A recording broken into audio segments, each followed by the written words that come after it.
pagi Pak. Pagi Bu. Maaf Pak mengganggu waktunya sedikit Pak. Kita ada tugas dari CBP Pak, ingin menanyakan tentang suatu pengambilan keputusan kepala sekolah Pak. Bapak bisa ada waktu Pak untuk saya wawancara? Silakan. Baik Pak.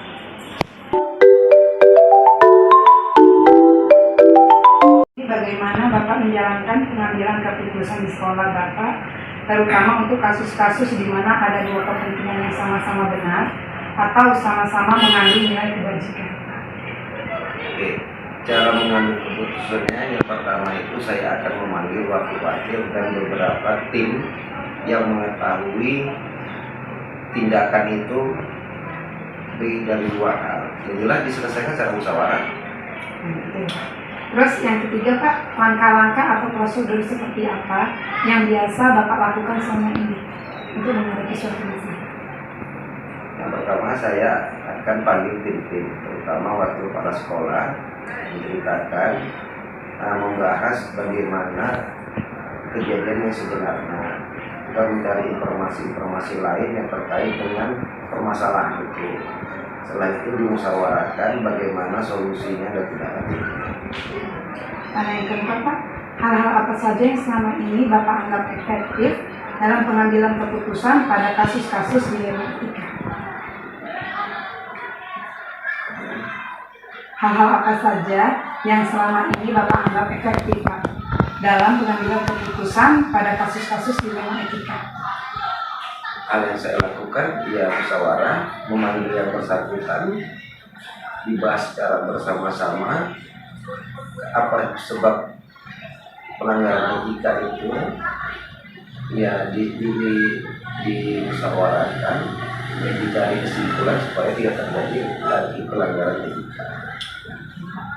Kemudian pertanyaan kelima Pak, hal-hal apa saja yang selama ini merupakan tantangan dalam pengambilan keputusan pada kasus-kasus dilema etika?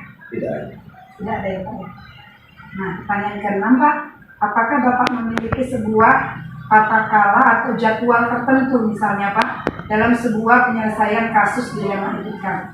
Apakah Bapak langsung menyelesaikannya atau memiliki sebuah jadwal untuk menyelesaikannya Pak? Disegerakan, diselesaikan. Langsung ya Pak? Iya, kalau sesuai jadwal nanti kan dia bertahap. Sementara itu urgent yang diselesaikan secepatnya supaya tidak berkembang ke hal-hal yang lebih tidak baik lagi. Pertanyaan ketujuh Pak, adakah seseorang yang atau faktor-faktor gitu misalnya Pak yang selama ini mempermudah dan membantu Bapak dalam pengambilan keputusan Pak? Ya, itu saya yang pihak-pihak terkait. Kalau ini menyangkut dengan siswa, berarti menyelesaikan masalah ini harus berhubungan dengan orang tua yang bersangkutan, orang tua yang bersangkutan itu, sehingga kita tidak salah dalam mengambil keputusan. Berarti paguyuban gitu lah ya Pak ya? Kalau salah satu paguyuban. Kalau ini sifatnya dia siswa, sifatnya individu, yang dipanggil itu orang tua atau walinya. Menceritakan tentang permasalahan anak kita dudukkan persoalan itu, bekerja sama dengan wakil kepala sekolah, terutama di bidang kesiswaan, dengan guru BK, dengan wali kelas, ya dengan orang tua siswa atau wali.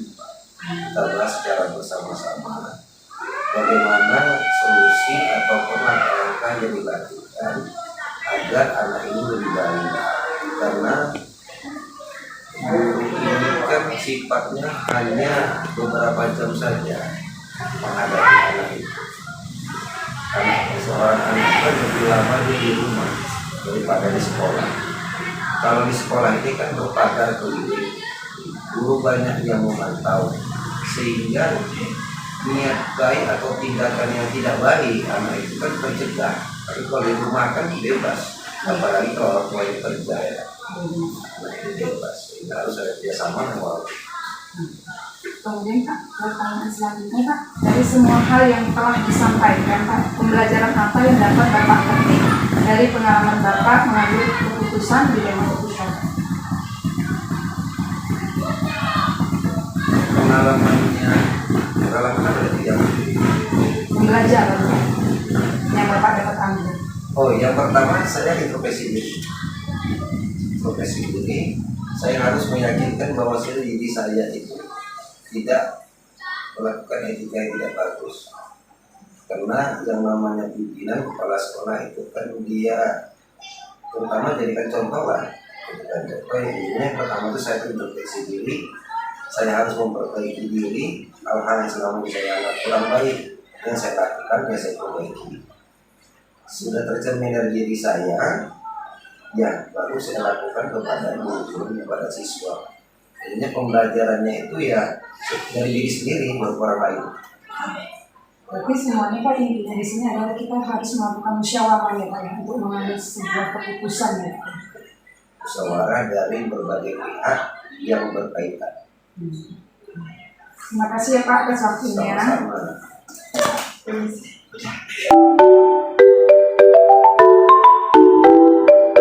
Assalamualaikum warahmatullahi wabarakatuh. Waalaikumsalam warahmatullahi wabarakatuh. Selamat siang, Bu. Selamat siang, Ibu. Maaf Bu mengganggu waktu Ya, Ibu. Kemarin kita sudah membicarakan bahwasanya hari ini saya akan mengadakan wawancara kepada Ibu berkaitan dengan pengambilan keputusan berdasarkan nilai-nilai kebajikan ya Bu ya sebagai kepala sekolah. Kebetulan saya ada tugas CGP ini Bu dalam modul 3.1 itu mewawancarai seorang kepala sekolah ya Bu dalam pengambilan keputusan. Nggak sih Bu ini kan? Nah, insya Allah nggak aja ya. Alhamdulillah ada waktu untuk saya. Nah, langsung aja ya Bu ya. Selama ini Bu, bagaimana Ibu dapat mengidentifikasi kasus-kasus yang merupakan dilema etika atau pujukan moral? Nah, selama ini kan pasti ada ya Bu ya masalah-masalah di sekolah. Nah, itu Ibu sebagai pemimpin itu bagaimana menyikapinya gitu? Kalau saya menyikapi tentang dilema etika ini ya kan, saya akan gali dulu gitu. Kita lihat fakta di lapangan. Kita dengan menerima laporan dari para guru dan para wali kelas gitu kan. Lalu kalau itu memang kita rasa sudah sangat melanggar, nah itu nanti kita selesaikan bersama. Kemudian Bu, selama ini bagaimana Ibu menjalankan pengambilan keputusan di sekolah Ibu, terutama untuk kasus-kasus ini di mana ada dua ya Bu kepentingan yang sama-sama benar, kemudian atau sama-sama mengandung nilai kebajikan. Bagaimana Ibu menjalankan pengambilan keputusan? mengambil keputusan gitu kan. Kadang ada kalanya kita mengambil keputusan langsung, tapi ada kalanya juga kita butuh teman-teman ya, guru, PKS dan lain sebagainya gitu. Dengan cari data dulu, kita duduk bareng, baru nanti kita selesaikan bersama gitu, baru nanti kita ambil keputusan. Tapi yang pertama sebelum keputusan diambil, kita kumpulkan data dulu seperti itu. Kemudian musyawarah ya Bu ya bersama rekan guru. Kemudian Bu, langkah-langkah atau prosedur apa yang biasa Ibu lakukan dalam masalah dilema etika ini? Yang pertama pastinya tadi kan di awal saya katakan kita cari data dulu, langkah yang pertama gitu. Kemudian setelah data itu tadi memang real itu pelanggaran suatu berkaitan dengan etika tadi kan, ya kita benahi mungkin dengan pendekatan persuasif dengan anak tersebut kan gitu. Di awal kan misalnya tadi misalnya banyak gitu kan, kita buat panggilan dulu, apa sih masalahnya, kenapa bisa demikian, kita panggil orang tuanya. Lalu selain itu juga kita panggil anaknya, kita adakan persuasif gitu kan. Kalau dengan tindakan itu juga tidak ada efek jerahnya pada anak, maka di situ kita nanti ambil keputusan. Kemudian Bu, hal-hal apa saja yang selama ini Ibu anggap efektif ini Bu dalam pengambilan keputusan? Ya, tadi dengan menghadirkan orang tua yang pertama. Kemudian kita duduk bareng antara guru, setelah kita dapat data, kita duduk bareng bermusyawarah dengan guru dan semua orang-orang yang dari sekolah yang berkaitan dengan hal tersebut. Nah, kemudian Bu, hal-hal apa saja ini yang selama ini merupakan tantangan ini Bu bagi Ibu dalam pengambilan keputusan? Nah, tantangannya ya, tantangannya kadang dari pihak anak itu sendiri, kemudian dari orang tua sendiri. Nah, itu pernah punya kasus besar bahkan itu ya berkaitan tentang dilema etika ini, bahkan tantangan utamanya itu adalah orang tuanya sendiri gitu. Jadi sampai kita harus dibawa ke ranah hukum padahal itu berkaitan dengan etika gitu kan. Nah, itu bahkan kadang tantangan yang terbesar yang pernah saya rasakan itu dari orang tuanya sendiri gitu. Begitu ya. Adalah masalah itu ya Bu? Iya, masalah. Nah, kemudian Bu, apakah Ibu memiliki sebuah tata kala ataupun jadwal dalam sebuah penyelesaian kasus di Etika? Nah, apakah Ibu langsung menyelesaikannya atau Ibu memiliki sebuah jadwal dalam menyelesaikan kasus-kasus tersebut? Oh, tentu saja kita pakai jadwal, karena kan nggak bisa kita langsung aja ambil keputusan. Kita kan harus duduk bareng, evaluasi dulu, kita cari data gitu. Jadi memang butuh jadwal gitu, nggak bisa langsung gitu. Kecuali masalah itu memang sangat-sangat harus dipercepat ya, urgent gitu, memang itu harus seperti itu. Kalau nggak kita pakai jadwal. Seperti itu, Bu.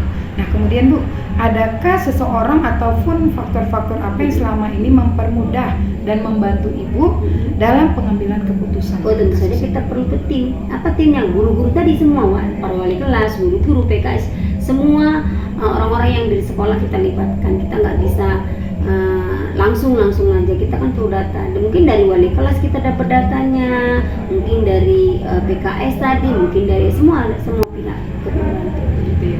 Nah, ini terakhir Bu, dari semua hal yang telah Ibu sampaikan tadi, nah, pembelajaran apa yang dapat Ibu petik dari pengalaman dalam pengambilan keputusan? Oh, banyak ya. Yang pertama itu kita sebagai pimpinan kita harus bersikap bijak.